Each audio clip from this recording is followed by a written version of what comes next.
అంటే నాతో ఇలా అన్నాడు ఒక ఆయన, ఇలా కళ్ళు మూసుకుని ఇలా చేతులు పెట్టి, యేసు ప్రభువా నువ్వు నా దేవుడివి, నా హృదయంలో రా, అయిపోయాయి, నువ్వు హెవెన్లో ఉంటావు అని అన్నాడు. అంతకుమించి ఇంకేమీ లేదు అన్నాడు.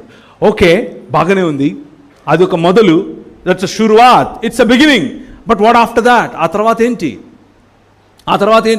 ఏమీ లేదు, జస్ట్ ఇట్లా పెట్టాలి, యేసు ప్రభువా నా హృదయంలోకి రా అనాలి, అంతే, టపా అయిపోయింది, ఇంకేమీ లేదన్నాడు. ఓకే, బాగానే ఉంది, ఓకే, దట్స్ ఓకే సార్, కానీ ఆ తర్వాత ఏంటి? ఆ తర్వాత మనం ఏం చేయాలి? ఏం లేదు, బైబిల్ చదువుకోవాలా, ప్రార్థన చేయాలా, భక్తిగా గుడికి రా, అంతే అన్నాడు. బాగుంది, ఆ తర్వాత ఏంటి? దానివల్ల కలిగేది ఏంటి? దానివల్ల నేనేం చేస్తాను? లాస్ట్కి ఆయన చెప్పిందంటే ఏమి లేదయా, నువ్వు పరలోకం పోతావు అన్నాడు. ఓకే, పరలోకం పోయి నేనేం చేస్తాను అని అంటే, నువ్వు ఇట్లా క్వశ్చన్లు అడిగితే ఎట్ట నన్ను, నువ్వు రావాకు రేపటి నుంచి అన్నాడు.